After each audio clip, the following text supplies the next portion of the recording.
Hello, everyone. This is Brian Anke with Auto Success Magazine. I really appreciate y'all taking the time out of your day to join us today. And it's my pleasure to introduce Patrick Bennett. He's the founder of Showroom Logic. He's got a lot of really good information to share with you today. Patrick, take it away. Okay, thanks, Brian. So I'm really excited to share with you guys kind of what we've learned as a company over the last year. We're coming off a really good year in automotive, and there's a lot of dealerships, I think, that have had great years. And what's really interesting, though, is this more of a concept of understanding market share and how you might actually be ranking kind of in your market, and how that data can help you create a digital battle plan to help with marketing. And what we've seen is a lot of exciting patterns that can be used to take action, and we've noticed that dealers have really been asking for more of trying to understand their market and wanting to be more effective in their marketing. But because there's tough access to some of that data, sometimes there's shortcomings, and hopefully today we can walk you through what data is available and how that can be used to help you make better decisions. So first, wanted to say that there is at the end we'll show you where you can run a free report using this data to see how you stand up against your competition. So stay tuned. At the end we'll kind of show you how to pull that report, and that's something that could be useful to you. So I want to start out by talking about just data in general, and what I've kind of seen in this industry. There's a lot of great data in automotive. I actually didn't come from automotive.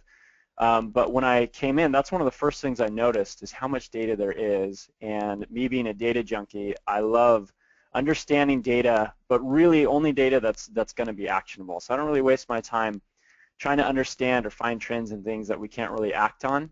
And that's why I was fascinated with the data we'll be looking at today that really gets down to the local level and helps dealerships understand how they're doing in their specific market. Now, one thing that's really interesting that we've seen in some of the reports that are coming out, and I'm sure we've heard this more and more, but I want to reiterate it as we're going to talk about marketing, especially digital marketing, that driving sales, they came out with a report that said only 61% of buyers actually show up to the dealership without previous contact. So basically only 39% of the traffic to your site will actually end up contacting you before they come in. So it's actually more crucial than ever to target those who have a high propensity to buy, because you may not have a chance to have a discussion with them prior to them walking into your door. So I also want to make sure we don't focus too much on lead counts, because after all, the majority of people coming in actually aren't submitting leads. So we have to kind of look at other metrics and understand other trends that can be used to help drive your decision making with digital marketing, rather than just focusing on leads and what you are able to track. So in setting this up, as we're talking about marketing and marketing campaigns in general, at our company we believe every single vehicle on your lot is a marketing campaign. And that's because when we think of marketing campaigns, we think of something that you're pushing out to the public to try to draw attention to your store. And typically with car dealerships, that's your inventory. Now we want to make sure that when you're thinking about marketing, you think about it the same way we do, that the first really important thing is to have the proper targeting.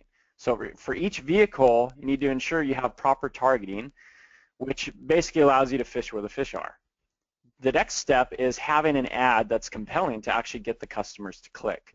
And then the website is there to build trust and come in store, and then you can actually sell the car. So each one of these points down the funnel is extremely important to get right, because if you messed up on any one of these steps, it could actually stop that person from actually coming in. So every part of your marketing campaign has one very important job to do. But what we've seen with the way dealers launch these campaigns is there's actually a really wide gap between the data you have and your marketing strategies. We found many times that dealers don't push to ensure their digital strategy or even just overall marketing in general matches to what they're doing or what their goals are in store. So we want to try to bridge that gap. I know as an industry we can do better, but we know that goals might differ each month. The incentives you might be getting from the manufacturer, what's going on in your market, the inventory you have, those can all change dynamically, but that's a great thing with digital marketing, is you can pivot along with those things. And what I'm actually seeing too is more and more data analysts are actually being hired in-house. Some of the bigger groups that I work with, I'm noticing they're bringing more and more of these guys in to look at their data and actually use that to help improve all the vendors' initiatives that they're working with. So, imagine that the next time you go to your vendor meeting, you have data you've pulled yourself and you understand, and you're using that to kind of drive some of the decision making. It's one of the first industries I've seen where the client or the dealership is actually kind of expecting us, the vendors, to understand their dealership better than they do. And there's really no reason for that. Dealerships really need to understand the data they have and use that to drive and ensure cohesiveness across their goals and their marketing campaigns. There's just too much money being spent that we shouldn't be doing that. So when we talk about some of the data out there, and talk about some of the data that's released, and I mentioned before looking at data that's actually actionable. Here's some of the data we see that crosses our paths. That's pretty interesting. We might see a report like this pulled from Experian telling us where the top 10 model sales are. And if you're a Ford dealership, you might be smiling because one of your cars is one of the top models. But really, there's not a lot you can do off this data at your local level. We've actually seen that a lot of times this graph will change immensely based on the market or based on the region of the U.S.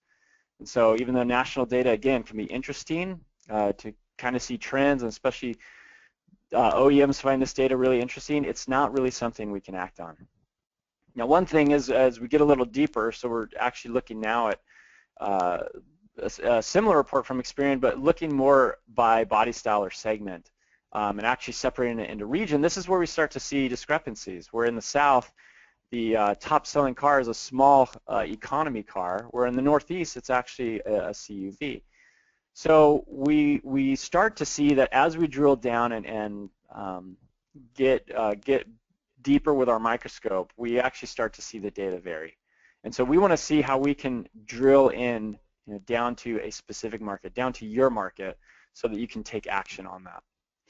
So I want to go into actually looking at some real dealer data because, again, I'm talking about this idea of looking down into a specific dealer, his specific market, and what this data, what the story told us, what kind of actions were taken, and then what the results are from that, because these are similar results and strategies that you can use in your dealership.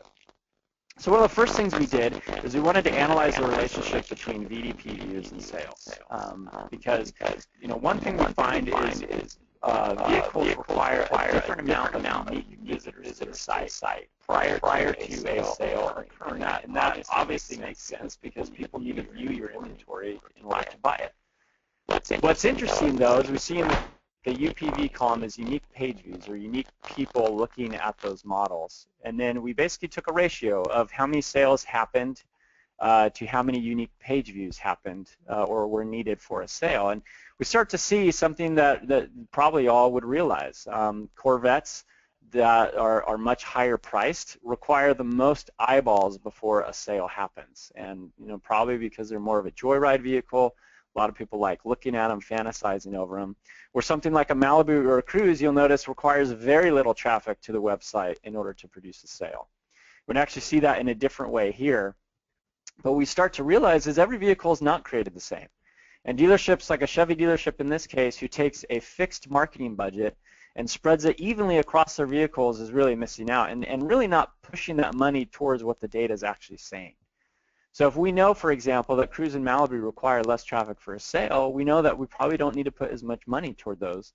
We might need to put more money toward Corvette or Tahoe, or Colorado or Silverado in this case. So if that's true, if that's the data we're seeing, and we kind of all agree that every vehicle isn't worth the same, then why are we treating them the same? And we see this happen across many dealerships that we work with that simply create a fixed budget for their digital strategy and spread it evenly across their vehicles. And the data just does not support that strategy. Really what happens is it becomes a feeding frenzy with that budget, where the models that need the most actually end up eating the most, and other models get left behind. So one of the first things or takeaways from this is ensure that each vehicle, especially with new vehicles, each vehicle type or model has its own budget, its own marketing budget. It's its own campaign. It's going to have its own targeting. It has its own message, its own price. You have a different amount in stock. It needs to have its own budget. So that's the first step. Now, next thing we'll talk about is the actual market. So where do you target? And how do you define your market? So we actually found for another dealership that 50% of their sales actually occurred within 20 miles. And we see a lot of dealers saying that their markets are 40, 50, 60 miles around the dealership, which definitely could be the case in more rural areas, but in more densely populated areas, we kind of find that that's not what the data tells us. Because when we look at the sales for that dealership, we actually realize, as we're showing in this map, 50% of their sales are happening within 20 miles around them. Now, another interesting thing to point out is a lot of the reports we get from OEMs or other places kind of go off of DMA. Well, that doesn't really make sense either, because in this case, the DMA center is in the southwest from the dealer. And if we're looking at all the activity going on there, we see that we'd be missing a lot of overlap between the data we actually see for the dealer. So we know that in order to really look at how your market share is and how you're ranking, you first need to define your market. And that market definition is actually really important for the data that you look at, so that you're not looking at data that really isn't relevant to you. Again, we're trying to get as local as possible. So we want to define your addressable market. Don't measure yourself against an area that includes people that won't come to you. You might have geographical problems, might have traffic issues. There might be other reasons why people simply will not make the trek to come to you, regardless of how good your price is. So let's not fool ourselves in thinking that we have these really, really big markets, or that we even should. We need to focus and create our markets on areas where the buyers actually are. So kind of another way to show this, when we talked about this dealer targeting a 40-mile radius, that would be 204 zip codes that they would basically be covering. But what we found is, again, 50% of the sales came within 20 miles. That's actually only 20 zip codes. So about 184 zip codes is where the next 50% come. And if we're, again, spreading our budget equally across a targeting area, that wouldn't make much sense either. We have the same problem we were talking about before, where you're spreading budget across multiple models. If you spread budget across too big of an area, you have the same exact issue, where you could have these areas sucking up more of your budget that isn't going to lead to more sales. So it's really important that we define that market, we figure out the zip codes where the buyers actually are, and then target there and make sure we have a budget fixed for that area. Well, how do we access zip code market share data? How do we actually understand how we're performing in our market? Well, there's a few tools out there or companies that you can buy the data and then match it up against your own data. One is Polk, another Experian, another one Dominion. I'm sure you've heard of all these companies. So the data is accessible, and in fact, what I'm going to show you now and what we looked at for a specific dealer is all based on data that we purchased on behalf of the dealer. So that we could run this kind of analysis with him earlier in the year and then make decisions off of it and see what the impact would be. So market share is really important to understand. When I was talking earlier about how great the year has been for automotive, there's been some other articles written saying that dealers are really not understanding their market share. So it's kind of like the times are so good that even the poor dealerships are doing well, and might not understand that their market share is actually decreasing. So overall volume might be up, but maybe their share of volume in their market is actually down. So we really need to understand market share as well for seasonality. The market fluctuates. Buyers come in and out each month. We'll have a different amount of buyers. It's not a linear progression where every single month there's more and more buyers entering the market. So knowing where you stand gives you the context you need to actually take action. For example, January for this dealer was rough, while other months were pretty solid. So we really need to understand what's going on around you before we judge what's going on with you. And I find some dealers, too often saying, oh, you know, I just switched something out and everything's going to crap. Well, actually, it could just be that your market actually has lower volume than normal, like we see here in May, for example. The market itself, or sorry, we see here in March, the market itself is down from how it might typically perform across other months. And so we really need to understand how the market is doing so that we can benchmark ourselves against it.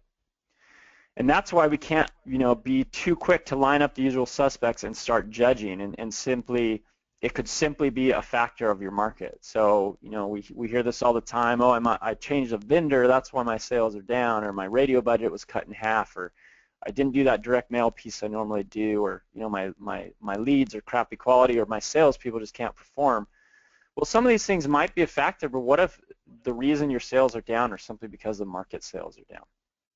And your share is decreasing. Your share of sales in your market is decreasing. So it's really important we understand that data prior to trying to figure out what might be going on. So let's look at this for a specific dealer and kind of show you how this data can be actionable once we pair it up correctly. So in this case, we're looking at market sales share versus dealer market share. So the market sales share is You're breaking up a little bit. Patrick, this is Brian. You're breaking up just a little bit. Okay. Do I sound Maybe adjust your mic. Does it sound better now? No, it's still breaking up. Okay, 1 second. Okay.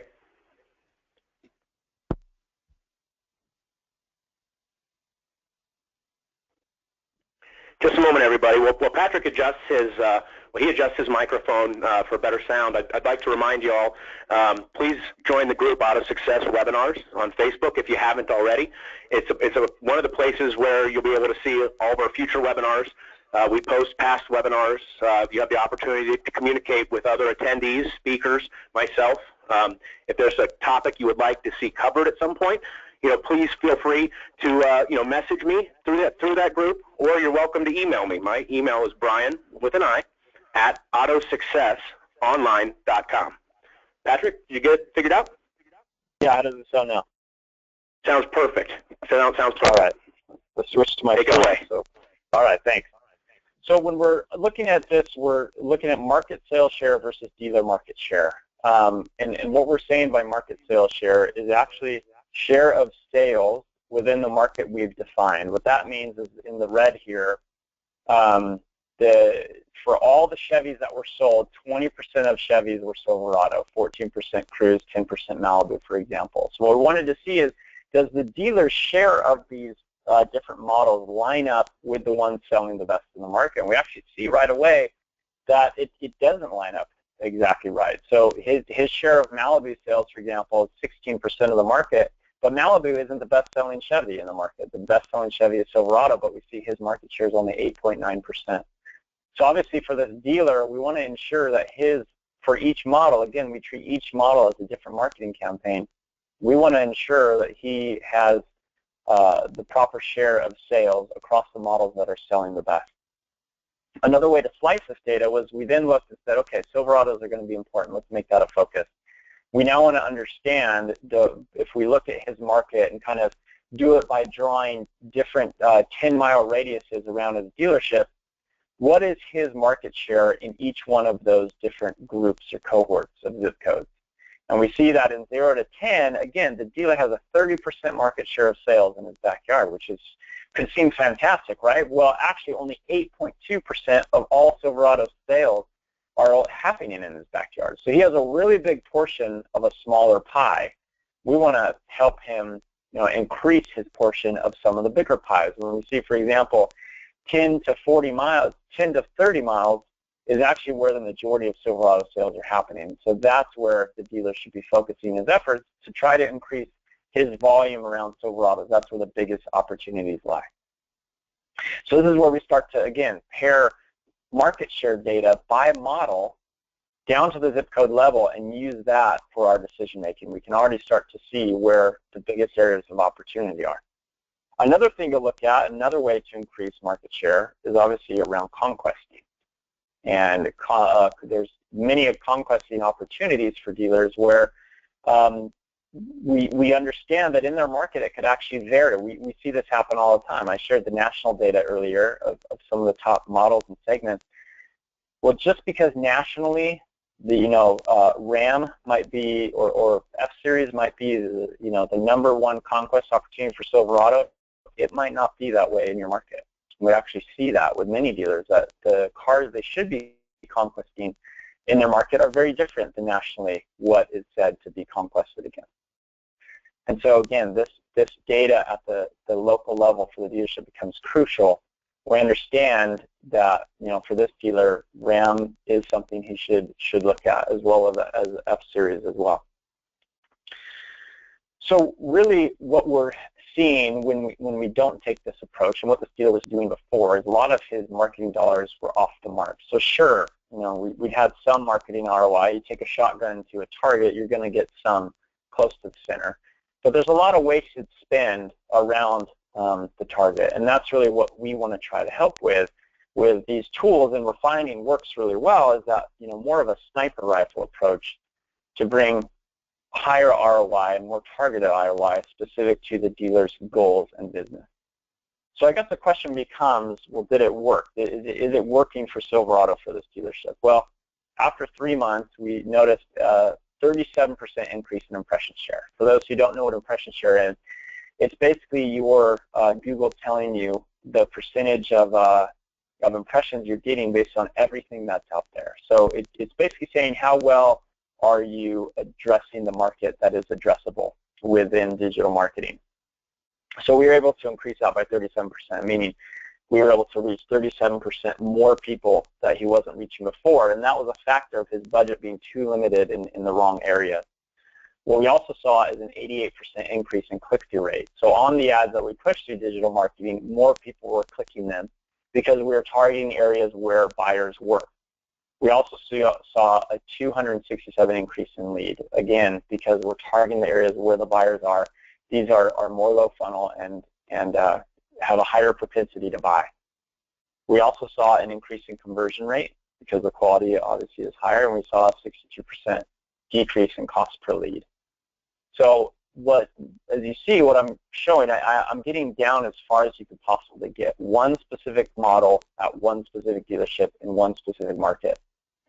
And we can aggregate this across more dealers and see similar results, but I really wanted to focus today on this one story because a similar story can be created in your dealership.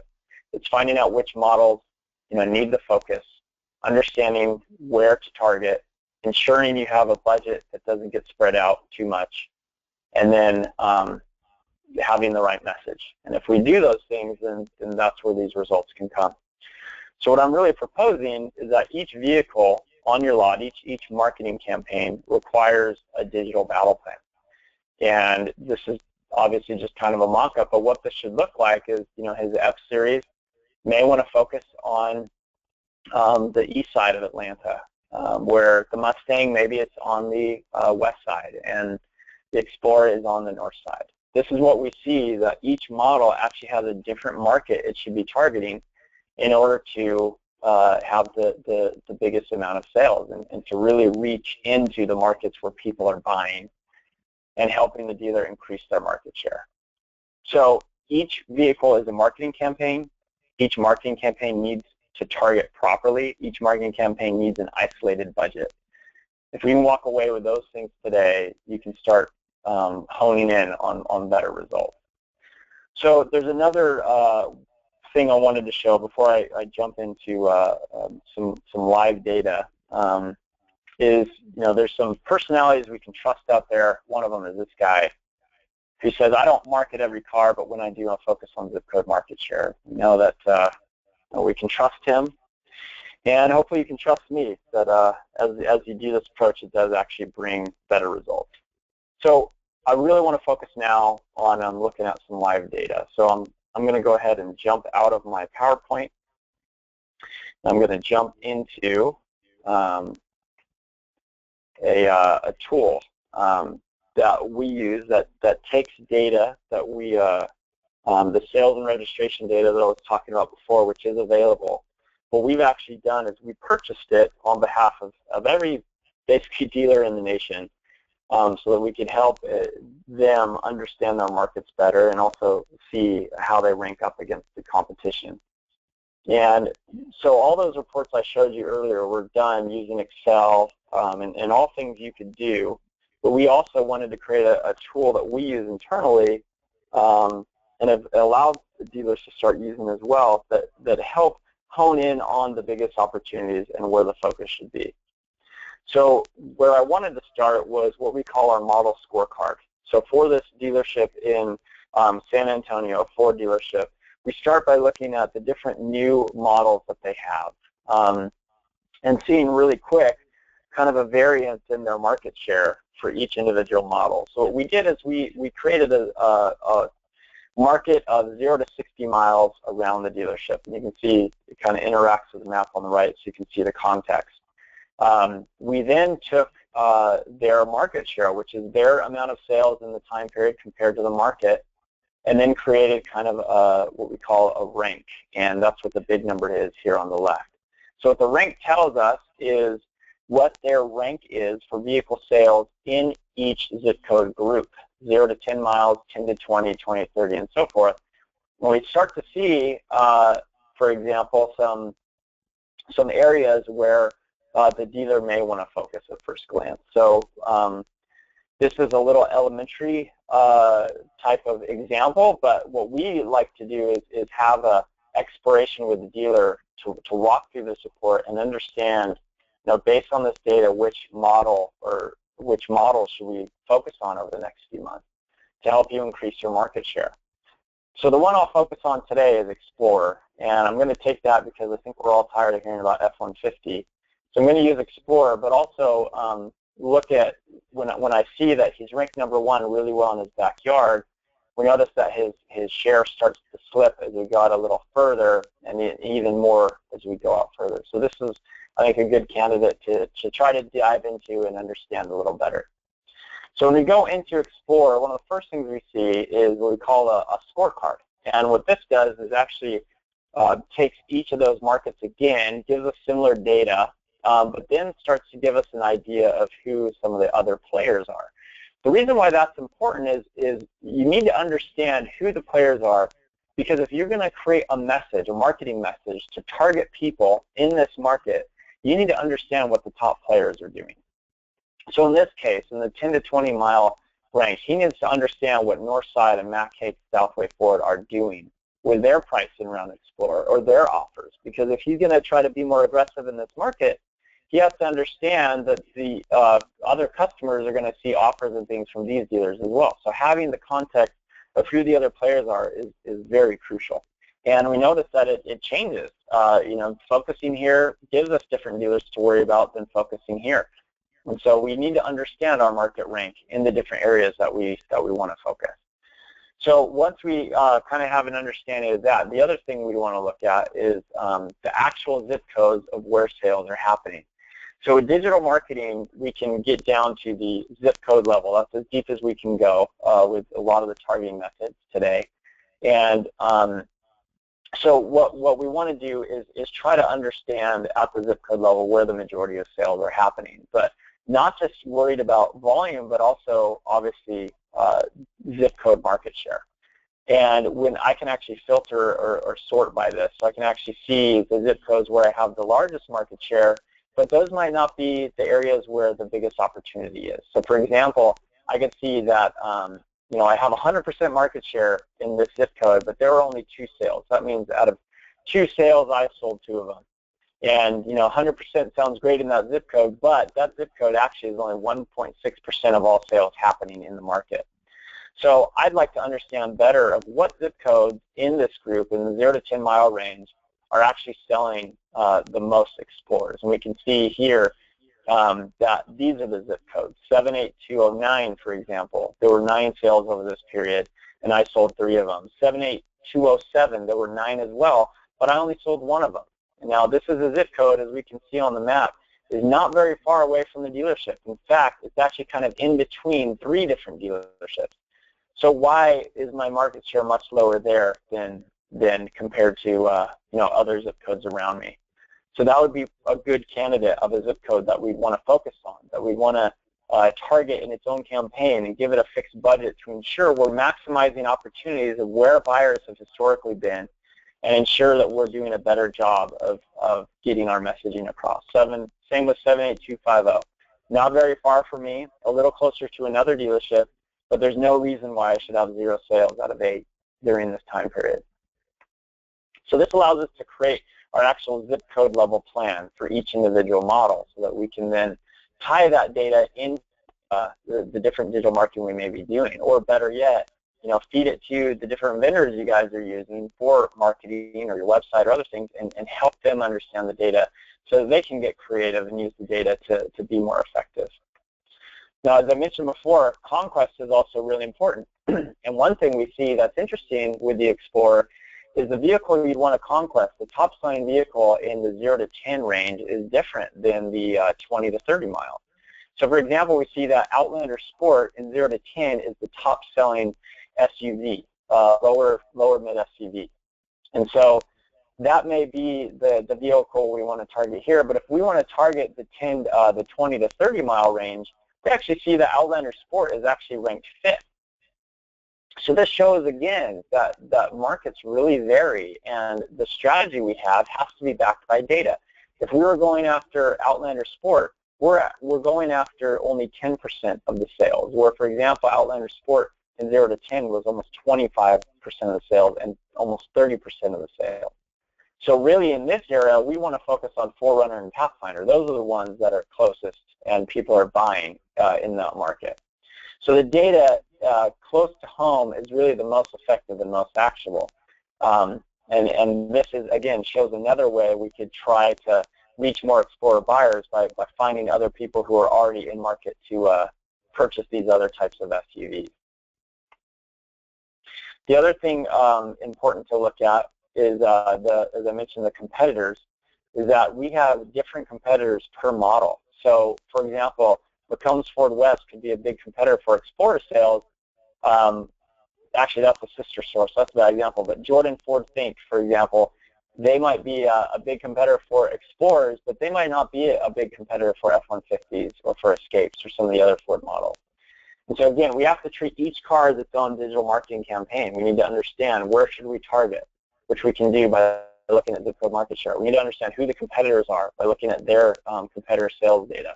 We need to then ensure that we give this campaign, Explorer, enough budget so that what we do specifically for it can be maximized, and we're not going to have it watered down through other models. So this is kind of showing, again, how we can do that on the model level. The other thing I wanted to show is custom markets, because I talked about how important it is to understand the different market. And the way OEMs look at us with PMAs or big broadcasters and stuff look at DMAs, we want to ensure that we have a market that's specific to this dealership. So another thing that we do is have the ability to actually create a custom market and then view data using that. So, for example, if I copy this, I'll just call it a market test for today. And in speaking with this dealer, if we understand that, for example, some of these zip codes just don't make sense. He tells me for whatever reason that these zip codes down in the south, he'd never want to target there at all. So we can actually remove them from that segment and say, you know what, we don't want that data to show up inside of our reports. And then you can say, you know what, I'm never selling to people 50 miles away. We can actually delete that as a group so that we don't see that data. So I'm actually going to delete 40 to 50 as well. And then just ensure, here we'll just take even more of these zip codes away. And so what happens is we can actually define a custom market that can then be used in the report. So if I save this and go back to my reports, you can actually look at the model scorecard created using the custom market I just defined, where when you see here, I'm now only looking at data in the region I just defined. And again, that's important because markets really vary. We can't just simply go out a radius and assume that that's going to cover all of our intentions and where the sales are coming from. We may actually want to have a different market to look at for our F-150s and our Mustangs and our Explorers, or maybe certain times of the year, different markets are important, or maybe based on other dealerships coming into the landscape, it becomes important to change. So there's a lot of reasons why markets should be dynamic, and you should have the ability to create those markets and to look at data under that lens. So I've kind of thrown a lot at you today, and I just hope that the big takeaway is each vehicle on your lot is a separate marketing campaign. Each one needs a different budget, and each one needs a different targeting method. If you can do those things, then you'll be light years ahead of many other dealerships who are still doing things, very how I showed, throwing seed at the birds and just kind of hoping that the best happens. And that shotgun approach is really dead. It's 2016. There's a lot of data out there, and companies are getting smarter of how to aggregate that data and act on it. And it's really time that as dealerships we do a better job of using that data to drive our marketing strategies. So I want to give all of you the opportunity for listening today that you can actually run a free report for using this data where you can actually see how this data looks for your dealerships. You can just go to zipdriven.com, and on that page you'll see a big thing up here at the top. You simply enter your dealership zip code, and then we help you find your dealership, and once you've found it, you can select a model, and we'll give you some free data you can look at specific to that model. And you can see how how you stack up against your competition and how you're ranking. So with that, Brian, I'll kick it back to you, and hopefully we can answer some questions. Yes. Everyone, I'm going to go ahead and send you a link as well to get to the free data. I just sent it into the chat function. You'll also get an email thanking you for attending it today, but it'll come tomorrow, and that link will also be in there. Yes, thank you, Patrick, for this great information. I do have some questions from the audience, and for those of you that have questions that haven't put them in yet, please just go to the questions function on the right and type them in there, and I will ask them to Patrick. The first question we have is, can I use Zip Driven if I'm not using Showroom Logic? Yeah, absolutely. We feel this data is so important for just the industry in general. You can absolutely use the Zip Driven tool without being an AdLogic customer. Okay. Our next question is, how does this integrate with AdLogic? Yeah, so for those on the call who might not be familiar with what AdLogic is our digital marketing platform that we use to power Google and Bing spend. The way it integrates today is that we're able to use the zip-driven data to then drive the targeting methods inside AdLogic. We're looking forward to tighter integrations in the future, where from within zip-driven you could actually launch AdLogic campaigns, and the dealer could do that himself. So that is forthcoming. But today it's a way we can talk with our dealers, have better conversations to understand their goals, and then ensure that the AdLogic platform is taking those things into consideration when spending money and when targeting. All right. Our next question is, can I create a custom market or remove zip codes if they aren't important? Absolutely. And I kind of demoed that in the live demo. Creating a custom market is very easy. There's some tools by radius. You can click on specific zip codes. But I think that's absolutely a really important approach. Every dealership understands his market better than anyone. Just living there, the geography, and making sure the data you're looking at is specific to your market is crucial. So yes, we've created some flexible tools to allow you to do that. Okay, and Tom Hawkins, I'm not completely clear on what your question is. Maybe if you could give me a little bit more information, I'll go to the next question, and then I'll ask yours. This next question is, can it be used for service business? Yeah, that's a great question. We're looking at ways to try to pull in service data into the tool so that we could pull service transactions from your DMS and overlay that. Today, with the data we have, focusing mainly on sales and registrations, I think it could still be used to kind of understand where people have bought cars over the last few months. Because if you were able to pull a report and say, okay, within 10 miles of me, where's the biggest zip code that people bought Ford F-150s, for example, then yeah, then you'd know that any targeting you do is going to focus on areas where the most purchases have happened over the last few months, and then you could reach out to those people. We hope to have specific service tools in the future, but we do know of some dealerships using it today in that fashion. Okay, this is Tom's question. What options are there when you are blocked by state privacy laws? Oh, fantastic. I'm glad you mentioned that. So there are some states that do not sell this data down to the dealer level, but it still allows us to have the market data. So what can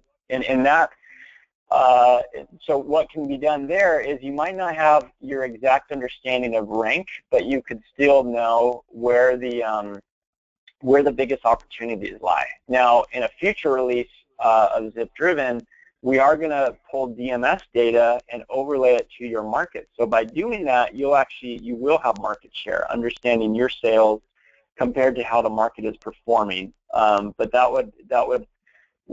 for that, we need to pull your sales data and then overlay it with the market data we are able to purchase. But that is something we're looking forward to. Okay. Can you see the ages of the vehicle models in the Zip and area or Zips and areas?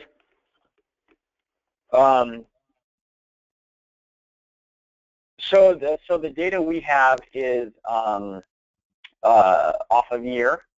So you could look at the year for the vehicle sales by Zip, but you wouldn't necessarily have age if we're talking about age being how long they were on a dealership lot before being sold. Also looking at kind of the current landscape, how many cars are out there and what are their age. That's not something available today. That's a different data set that other providers have, more like a vAuto or something similar to that. So we're hoping to find some ways to pull kind of more live stuff in as well as another thing to look at. Actually, and in addition to that last question, he said model year is what I meant. Oh, perfect. Yeah, then yeah, we do have the data down to model year and trim as well. I think sometimes if you try to slice it too far, then you won't have as much data. You'll kind of lack some data, but you can absolutely slice down to that level. All right. Actually, this next question is from Joe to me. Joe, I'm sitting down. That's why I sound so short. The next question we have is, how do you get that data? I have the product. Oh, for the year data? This is actually from a different person. This is from Chip. Oh. Is how do you get that data? I have the product. Chip, would you mind elaborating a little bit?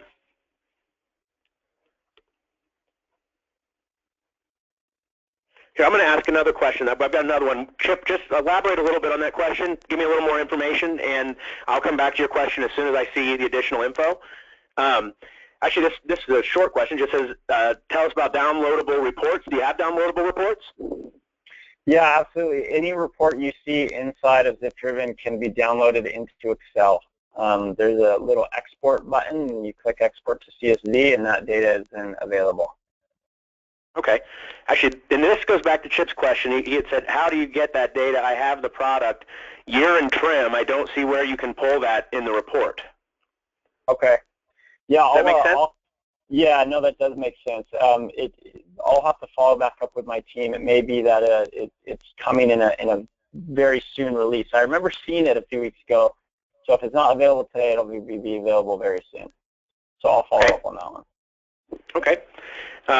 How about, here's another one. Is it possible or even worthwhile to integrate Zip-driven data, Google Analytics, and AdWords? That's a great point. I think that looking at all three of those things is really important.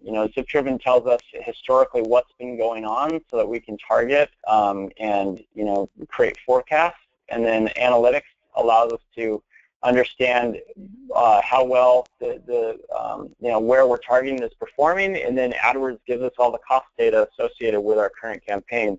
So bringing those all together would make a lot of sense, and hopefully we can find a way to do that within the Zip-driven dashboard very soon.